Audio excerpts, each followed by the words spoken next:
ప్రేక్షకులందరికీ Shri learners YouTube channel కి స్వాగతం సుస్వాగతం.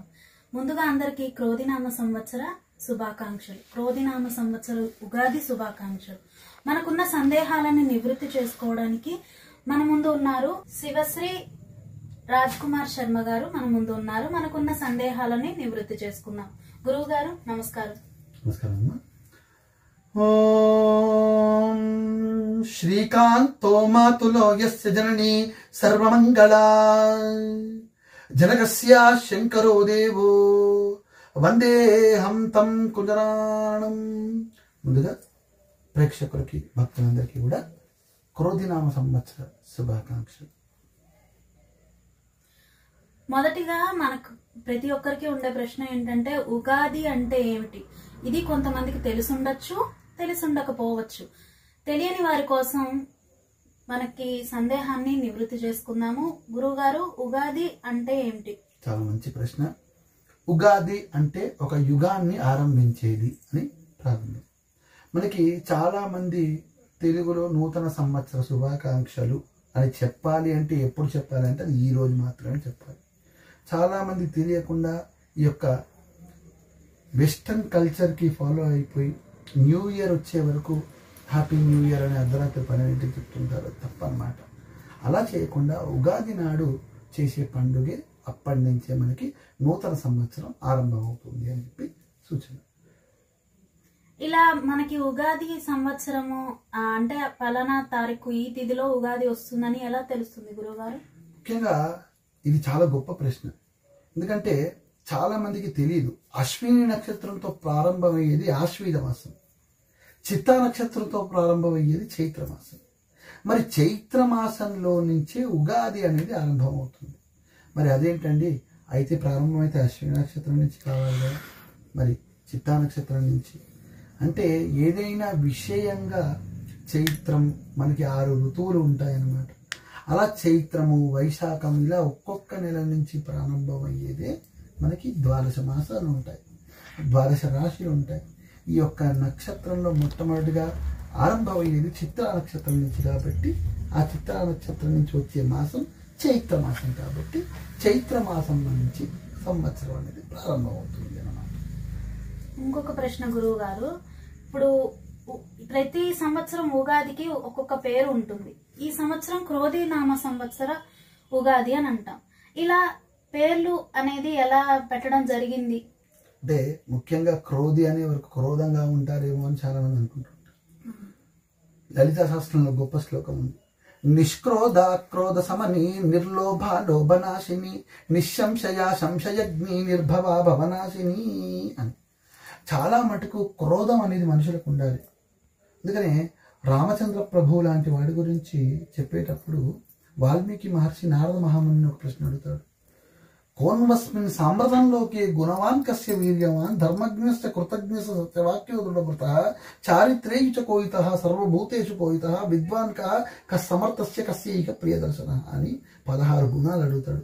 అందులో గుణం క్రోధం కూడా ఉండాలి.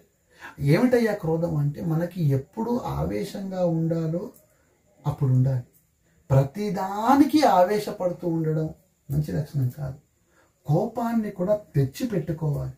రామచంద్ర ప్రభువు లాంటి వాడు కోపాన్ని తెచ్చి పెట్టుకుంటాడు. స్వతహాగా కోపం అంటూ ఏముండదు ఆయనకి. అందుకనే కరదూషణాదులు అని 14,000 మందిని చంపేటప్పుడు కోపాన్ని తెచ్చి పెట్టుకున్నాడు. రావణాసుడు లాంటి వాడిని చంపేటప్పుడు కోపాన్ని తెచ్చి పెట్టుకున్నాడు. అలా రామో విగ్రహవాన్ ధర్మ సాధు సత్య పరాక్రమ, ఆయన్ని చూసి మనం ఇమిటేట్ చేస్తూ ఉండాలి. అలా మనం అందరం కూడా ఈ క్రోధనామ సంవత్సరం అనే వరకు క్రోధం పెరిగిపోతుంది, ఇలా పెరిగిపోతుంది కాదు. క్రోధం అనేది కాస్త మనకి కొన్ని సంవత్సరాలు సాత్వికమైన సంవత్సరాలు ఉంటాయి, కొన్ని సంవత్సరాలు కాస్త ఇలా క్రోధికంగా ఉంటాయి. అలా సంవత్సరం ఉంది కదా అని అన్నీ క్రోధంగా ఉంటాయని అనుకోకర్లేదు. మనం కూడా అవకాశం ఉన్నప్పుడు మాత్రమే కోపాన్ని తెచ్చి పెట్టుకోవాలి. అలా క్రోధాన్ని కూడా ఆ అమ్మవారి యొక్క అలంకరణలాగా ఉన్నందుకు, రామచంద్ర ప్రభువుకి అలంకరణంగా ఉన్నందుకు మనకు కూడా కోపం ఒక అందం కావాలి తప్పితే విపరీతమైన కోపం, విపరీతమైన క్రోధం ఉండడం వల్ల వినాశనానికి దారితీస్తుంది అన్నమాట. ఇంకొక విషయం గురువు గారు ఏంటంటే ఇప్పుడు ద్వాదశ రాశుల గురించి మనం చెప్పుకునేటప్పుడు ముందుగా ఆదాయం ఇంత, వ్యయం ఇంత, రాజపూజ్యం ఇంత, అవమానం ఇంత అని చెప్పుకుంటాం. అసలు వాటి మీనింగ్ ఏంటాయి గారు? చాలా మందికి తెలీదు. ఆదాయం అంటే రావడం ఇట్లా అనుకుంటారు, పోవడము ఇట్లా అనుకుంటారు, కానీ ఎగ్జాక్ట్ మీనింగ్ అనేది ఎవరికి తెలియదు. మీ ద్వారా తెలుసుకోవాలనుకుంటున్నాను. దాన్ని ఆదాయ వ్యయాలు అనేవి ఒక సూచన. ఇప్పుడు చాలా మందికి తెలియక కర్కాటక రాశి వారికి ఈ సంవత్సరం చూసుకున్నాం. ఆదాయం 14, వ్యయం 2 అంటే నాకున్న డబ్బుల కన్నా నేను ఇప్పుడు సంవత్సరానికి 10,000 సంపాదిస్తే నాకు ₹1,00,000 అయిపోతాయా 14 ఉన్నందుకు అనుకుంటారు. కానీ అది కాదు. ఆదాయ వ్యయాలు అనేవి ఎలా ఉంటుందంటే మన యొక్క సంపాదన అనేది ఒకటి, అన్నిటికంటే ముఖ్యమైనది కీర్తి ప్రతిష్ట. ఎందుకంటే మనిషి దగ్గర ఎంత డబ్బు ఉన్నా, ఎంత ఐశ్వర్యం ఉన్నా, నువ్వు ఎంత మంచి పేరు తెచ్చుకున్నావు అనేది ముఖ్యం. అందుకనే నలుగురు నువ్వు వెళ్ళగానే నమస్కరిస్తున్నారు, నీ దగ్గర ఐశ్వర్యం లేకపోయినా సరే వారు నిన్ను గౌరవిస్తున్నారు అంటే నీ యొక్క సరస్వతి, అంటే నీ యొక్క చదువు, నీ యొక్క సంస్కారం. అలా మంచి ఆదాయం పొందడం అంటే డబ్బులు ఎక్కువ రావడం కాదు, నలుగురితో మంచి పేరు తెచ్చుకోవడం అని అసలు అర్థం. ఎందుకంటే అందరికీ ఐశ్వర్యాన్ని ఇచ్చేవాడు ఆ పరమశివుడు. ఐశ్వర్యం ఈశ్వరాది తేత్. అలా ఈ యొక్క ఆదాయం అంటే శత్రువుడు ఎక్కువ ఉండకుండా ఉండడం, మనకి ఏ విషయాన్ని సీరియస్గా తీసుకోకపోవడం, కాస్త స్పోర్టివ్గా సరదాగా తీసుకుంటూ ఉంటే అదే సంతోషం. సంతోషం ఎక్కువ ఉంటే ఆదాయం ఎక్కువ ఉంటుంది. ప్రతి చిన్నదానికి ఆవేశపడుతూ ఉండడం, ఇప్పుడు వ్యయం అంటారు. ప్రతి చిన్నదానికి ఆవేశపడుతూ ఉండడం, ప్రతి చిన్నదానికి అనవసరమైన రెస్పాన్స్ ఇస్తూ ఉండడం అదే అవమానం. అందుకని రాజ్యపూజ్యం అంటే నలుగురు ప్రేమించడం, అవమానం అంటే నలుగురితో అవమానం పొందడం. ఆదాయం అంటే నలుగురు దగ్గరకు వెళ్తూ ఉంటూ సంతోషంగా గడపడం. మరి ఆదాయం వ్యయం అంటే ఎక్కడికి వెళ్ళినా గొడవ పడుతూ ఉంటాడు. ఈ రకంగా కూడా మనం తీసుకోవచ్చు దాన్ని, ఆ విషయాన్ని. అంతేగాని సంపాదన ఒక్కటే కాదు కదా, ధనం ఒకటే ముఖ్యం కాదు కదా. మాక్సిమం అందరూ ఆదాయం వ్యయాలు అంటే సంపాదన గురించి ఆలోచిస్తుంటారు. అదే ఒక రకంగా తీసుకోవచ్చు, ఒక రకంగా మాత్రమే. అన్ని అదే ముఖ్యంగా కాదు కదా. ఇప్పుడు డబ్బులు ఒకటి ఉంటే మనకి ఐశ్వర్యం ఒకటే ముఖ్యమైనది కాదు కదా. నలుగురితో మంచిగా ఉండడం కూడా ముఖ్యమైనది. అందులోనూ ఆధ్యాత్మిక మార్గంలో ఉండడం అనేది అంత తేలికైన విషయం కాదు. ఆధ్యాత్మిక మార్గంలో ఉంటే, స్పిరిచువాలిటీలో ఉండడం వల్ల చాలా ప్రశాంతంగా ఉంటాం. మనిషికి ఎంత ఉన్నా ప్రశాంతత ఉండడం చాలా ముఖ్యమైన విషయం. ఇంకొక సందేహం ఏంటంటే గురువు గారు, నవనాయకాలు అంటారు. అంటే అసలు ఈ నవనాయకాలు అంటే ఏంటి? రాసులు గాని సంవత్సరం గాని ప్రారంభం అయ్యే ముందు వీటి గురించి మనం ఎందుకు మాట్లాడుకుంటాం? ఇప్పుడు మనకి ప్రతి సంవత్సరంలో ఒక్కొక్క గ్రహాలు, ఒక్కొక్క రోజు, ఒక్కొక్క వారం, ఒక్కొక్క తిథి అనేది ఉంటుంది.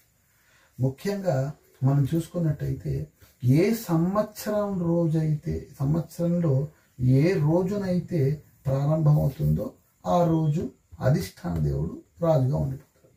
ముఖ్యంగా ఈ రోజు చూసుకుంటే భౌమ్యవారం అంటే మంగళవారం. మంగళవారానికి అధిష్టాన దేవుడు ఎవరు? కుజుడు.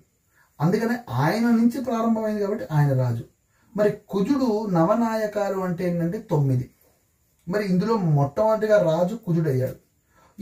ఇప్పుడు నవనాయక ఫలితాలు చెప్తున్నాను అనమాట. మరి కుజుడు రాజు అయినందుకు ఏమవుతుందంటే చాలా అగ్రెసివ్గా ఉంటాం మనం. దేశంలో పాలించే మన అదృష్టం కొన్ని రోజుల తర్వాత ఎన్నికలు కూడా వస్తున్నాయి అన్నమాట. అందుకని దేశాన్ని, ధర్మాన్ని పాలించేవాడిని ఎన్నుకోవడం చాలా ముఖ్యం. చాలా ఓపెన్ స్టేట్మెంట్. నన్ను అడిగితే నేను చెప్పమంటే కనుక దయచేసి బీజేపీకే ఓటేయండి అని చెప్తాను. అది నా వ్యక్తిగతమైన నిర్ణయం. మీ నిర్ణయం మీ ఇష్టం. కానీ ఎందుకంటే ధర్మాన్ని రక్షించడం అంత తేలికైన విషయం కాదు. అందుకని ధర్మాన్ని రక్షించేవాడు రాజుగా ఉండడం అంటే అలా ఈ యొక్క సంవత్సరం అంతా రాజు కుజుడయ్యాడు. అందువల్ల ఎవరైనా ఏ నిర్ణయాలు తీసుకున్నా అగ్రెసివ్గా నిర్ణయాలు తీసుకోవడం కానీ, తొందరపడి నిర్ణయాలు తీసుకోవడం కాకుండా ధైర్యంతో నిర్ణయాలు తీసుకుంటారు. ధైర్యంతో తీసుకునే నిర్ణయాలే దేశానికి మంచి పేరు తెచ్చిపెడుతుంది. తర్వాత ఈ యొక్క మరి దేశానికి తగ్గ మంత్రి ఎవరయ్యారంటే శని అయ్యాడు మంత్రి. శని చరహ అంటే మంత్రి మందబుద్ధి. అందువల్ల మంత్రి అనేవాడికి ఎవరికైనా సలహాలు ఇచ్చేటప్పుడు శనీశ్వరుడు అయినందుకు కాస్త నిర్ణయాలు స్లోగా వెళ్తూ ఉంటాయి. కొంత అంటాం కదా తెలుగులో, నిదానమే ప్రధానం అంటాం కదా. అలా నిదానమైన నిర్ణయాలు మంచి యోగదాయకమైన విషయాలు అవుతుంటాయి. తొందరపడి తీసుకున్న నిర్ణయాలు ఇబ్బందులు పడాలి. ఆ తర్వాత చూసినట్టయితే సేనాధిపతి కూడా శనీశ్వరుడే అయ్యాడు. అంటే అందరినీ రక్షించేవాడు. ముఖ్యంగా మన ఆర్మీకి సంబంధించి, నేవీకి సంబంధించిన యుద్ధాలు అనేవి చూస్తే అవకాశాలు ఉంటాయి కాస్త. మరి ఎప్పుడు మనం నేవీ యుద్ధాలు చూడడం చాలా తక్కువ. ఈ సంవత్సరం కాస్త చూసే అవకాశాలు ఉన్నాయని చెప్పుకోవచ్చు. అదేవిధంగా ఏ విషయంలోనూ కూడా ఆయిల్కి సంబంధించిన విషయం మనకి గొప్ప యోగాన్ని ఇస్తుందని కూడా చెప్పుకోవచ్చు. తర్వాత చూసినట్టయితే రసాధిపతి, పూర్వాధిపతి, ఇలా నీరసాధిపతి, ఇలా ఒక్కొక్కటి మేఘాధిపతి.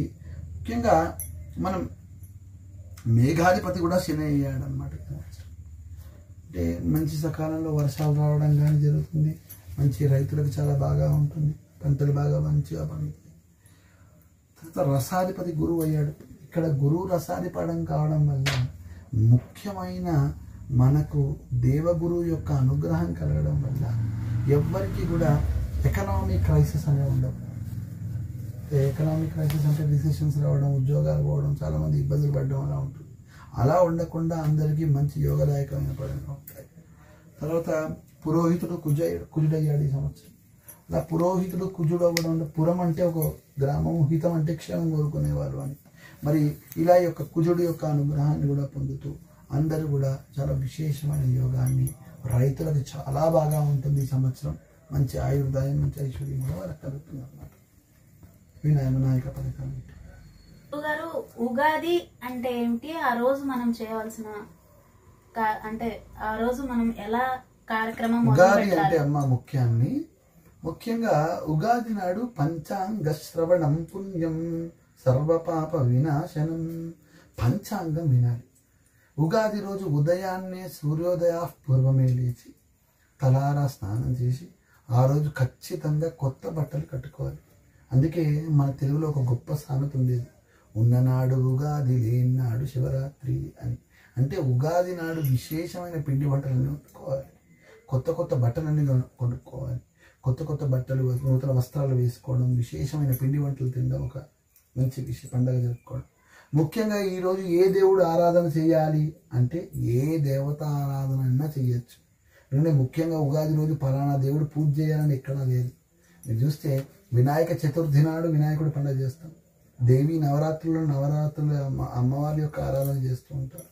మరి కార్తీక మాసంలో శివారాధన చేయడం, ఇలా ఒక్కొక్క మాసానికి ఒక విశేషం ఉంది, ఒక్కొక్క పండగకి ఒక విశేషం ఉంది.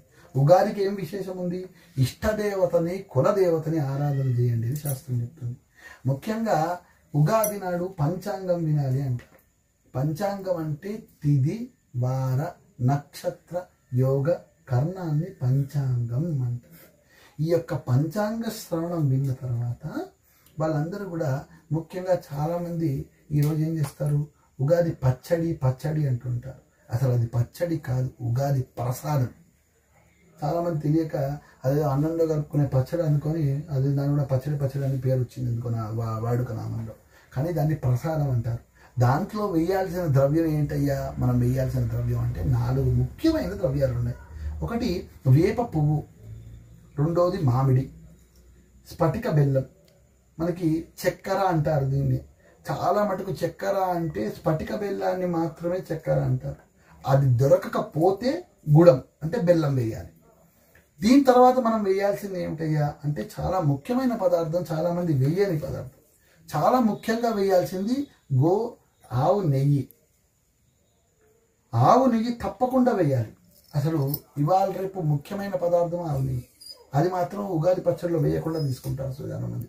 అలా ఈ 4 మాత్రం చాలా ముఖ్యమైనవి చెప్పారు. కానీ షడ్రుచులు అవి అని చాలామంది అంటుంటారు. మరి కొంతమంది చింతపండు వేస్తుంటారు, ఎవరో ఆచారాన్ని బట్టి వాళ్ళు వేస్తుంటారు. కానీ ఈ 4 మాత్రం ముఖ్యంగా వేయాల్సిన ద్రవ్యాలు అన్నమాట.